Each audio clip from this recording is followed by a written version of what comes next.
everybody, it's Amalia, and I'm here today with a Halloween zine. Dee Dee Willingham from her YouTube channel, also called Dee Dee Willingham, put out a challenge for everyone to create a Halloween-themed zine and send her one. And then she's going to do a swap with all the people that sent them out to her and send you back one of the other zines from the swap. So I thought it was a great idea and I decided to dip into my stash and start playing and have some fun, and this is what I created. Now, if you're not familiar with a zine, zine basically comes from the same thing as a magazine. A magazine is a large, basically, book with lots of pictures and words and designs and whatnot. And this is my master of the zine that I made. And then this is what it came out to. I basically created this and then photocopied it using my home printer and folded it up, and it turns out into an 8-page little zine. So this is what I'm going to send to Dee Dee. And if you check out her channel, just check out the video. I think it was about 2 weeks ago, and it's called Hallowzine, the title of the video. I don't make a lot of Halloween cards or projects, although I have plenty of stuff in my stash to do Halloween-themed cards and projects and whatnot. So I was able to do this. But yeah, I don't usually make Halloween cards, you know, as a general rule to give out or to send out to people. But I love Halloween in general and the Halloween stuff that comes out. So let me show you the zine that I created. This is the copy. And I was worried at first that I thought it was a little too dark. I copied it directly from here. And I thought, you know, maybe this is a little too dark. And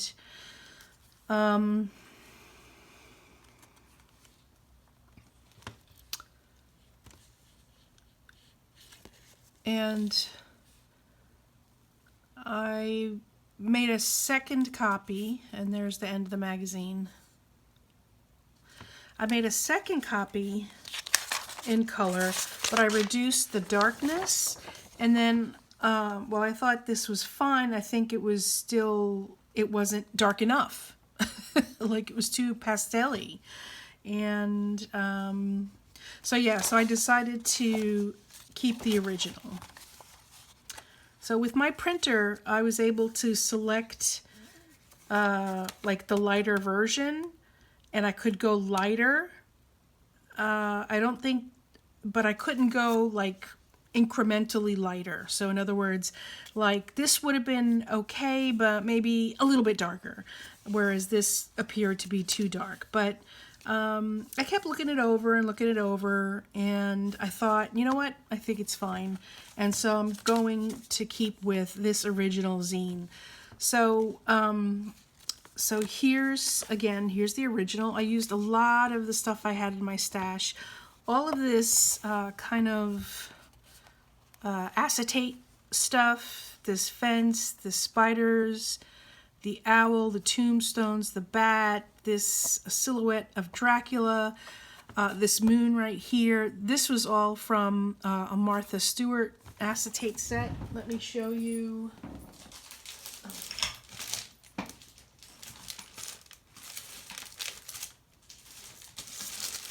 I have it all here. Excuse me, I have it all here. So yeah, this was the Martha Stewart adhesive die cuts. I don't know why it's called adhesive die cuts. There's no adhesive on here unless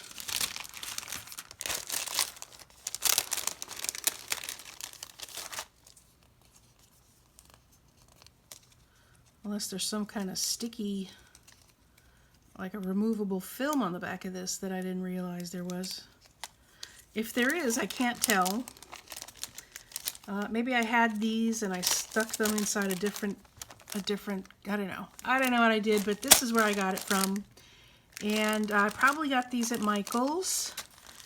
And so that's where most of these, all of these came from. This was from, also from Michael's, because it's a recollections piece. And I've had all of this stuff for years. Not only did I not buy anything this year, I haven't purchased anything for Halloween in a couple of years. So, unless, of course, it was on sale. And I only ever buy things on sale. But yeah, it was this collection of sugar skulls, and it has different colors and textures. And this, I think, is the black one that I used. But it's got glitter ones and silver ones. And I put that over there. And here's these are photo corners. These little spiders. I just tore the corners from underneath and I used just the acetate spiders. And this right here is just a small portion of this Adhesive Borders set from Martha Stewart. It's a 20-piece set. Probably got it at Michael's. I can't really remember off the top of my head if I got it at Michael's or maybe at TJ Maxx. But probably at Michael's. This is also some Martha Stewart stuff that I got, and it was all. These are all bottle labels. The backing comes off, and then you stick these on some bottles so that you can have some potion, some drink at your own risk, Eye of Newt, stuff like that. So I used the black hat. And a cat. Here's the black cat. And then there was a cat in here that I just cut out.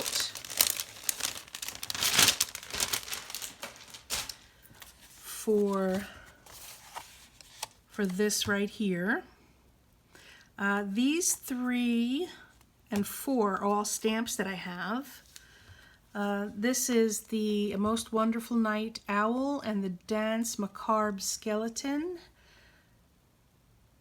These are both Stampendous stamps. And let's see.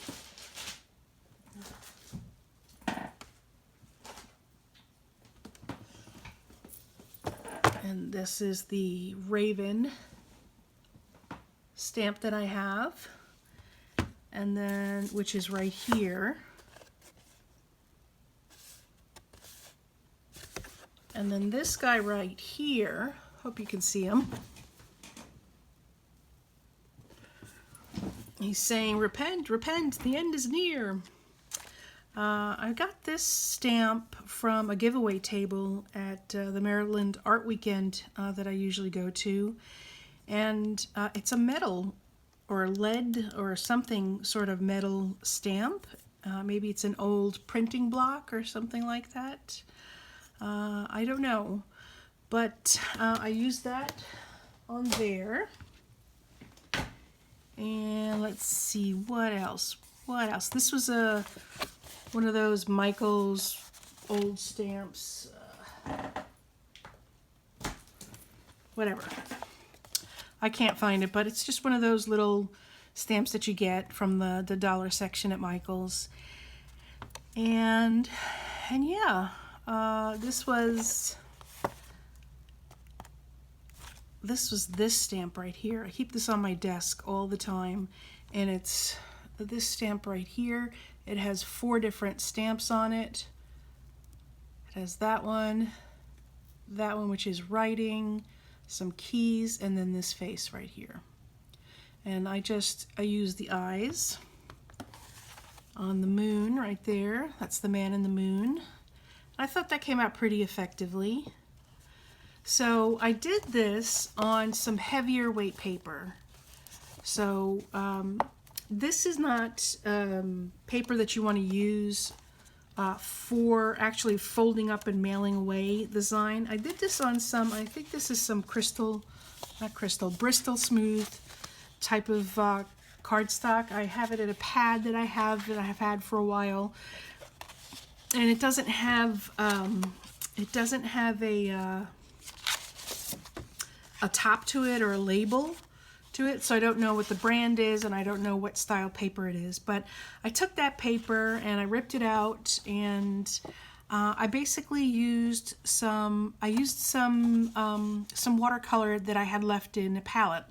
I've been working on some projects and I just had some watercolor left in my palettes. I had a couple palettes. Here's one right here. I still have some watercolor left in there. But I had all of these filled with paint, some watercolor paint, and I don't like to waste paint. I didn't want to just have it go down the pipes when I washed out my palette. So I basically just took it, sprayed down this paper with some water, and just swashed the color all over the place. That's what I did with both of these. And I sprayed a lot of water on here, and you can see the water mixed in a lot of different places on this one. And on this one was really interesting. This was the last of the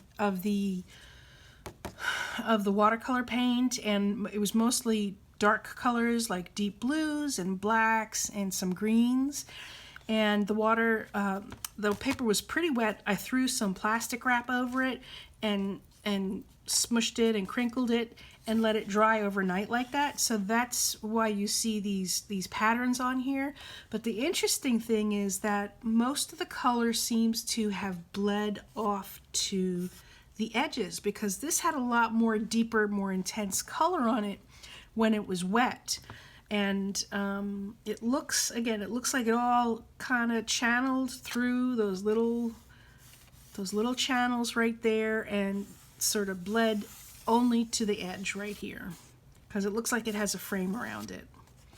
And yeah, so this is a really interesting page. But so that's how I made the background here. So you can see there's a lot of brightness in some areas and some darkness in other areas. You know, those are the darker colors, but you see the brightness of the colors. There's that blue.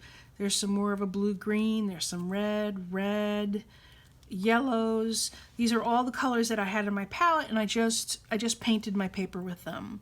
I painted some marks. I didn't spray a lot of water on this page like I did with this. I literally just painted the paper with it, and then I made any extra paint, I made some marks just like that, just to add interest. And I did some splashes of dark colors like black, again, just to create some texture and have it not just be washes of color. Some strike marks like this. There's one down here, more here. And I used different colors to do the strike marks, and black to do all the splotches. It created a lot of texture in the background, some brightness of color, some intensity of the darker colors, and I really liked the way that came out. I used a template to not only to create the zine and to figure out, you know, how I was going to work my pages, but I also kind of created a template so that I could, you know, work each individual page kind of like this way. And I also use this to add some color on the edges to give it more of an aged look. So yeah, that's how I made that. I used white gel pen to bring out the eyes in all of the spiders and the reflections and all of the other animals in their eyeballs. And yeah, so that's how that came out. I also scored my paper You'll see some numbers on here, and I'll explain everything about that in a minute. But I scored my paper according to the folding that's supposed to be done. So I scored it in half vertically, then horizontally I scored it in half, and then I scored it in quarters from there as well. And that was just to help me visually sort of keep in that space as I was creating each piece of the ZINE. You don't necessarily have to do that, but that's how I figured it out and how I decided I wanted to do that. So I wrote some numbers on the back of here, and the way they turn out is basically this is going to be page 1, the front cover of your ZINE. Then this will be page 2, 3, 4, 5, 6, 7, and the back cover is number 8. And you notice though that this is all in the right direction, but these are all upside down because when you fold your ZINE, that's how it's going to end up. So I'll give you an example. Here is a template that I created, and it's just a piece of paper. You're going to take the paper, you're going to fold it in half, then you'll fold it in half again, and then from there you'll fold it in half this way, turn it around, and then fold it in half that way. And then you'll take it apart, open it up, and I hope I remember how to do this. I think you fold it in half this way, and then you do fold it this way, you put it together, and then here's how your zine turns out. You have 1 page, 2, 3, 4, 5, 6, 7, and 8. So yeah, that's how that turned out. And here again is my zine. It's my Happy Halloween zine with my black cat on the cover. We have the wonderful night owl, quoth the raven nevermore, creatures of the night, vampires are a pain in the neck, repent, repent, the end is near, and then we have our sugar skull and dance macabre at the end. So I'm going to send this in to Dee Dee for the swap. What I'd like to do actually is I'm going to do a live on Sunday from 11 to 2 p.m. Eastern, and I'm going to make another zine. I'd like to do a swap as well, and I'd like to see if any of you guys are interested in doing a swap. The theme of my swap will be thankful or gratitude, and it would be due to me at the end of November.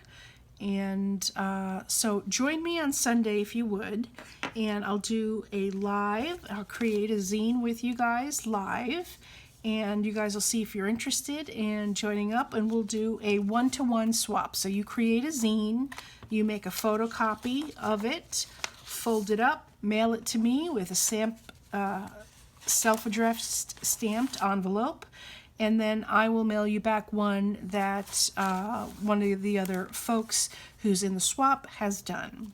So we can do a swap, and yeah, and that's it.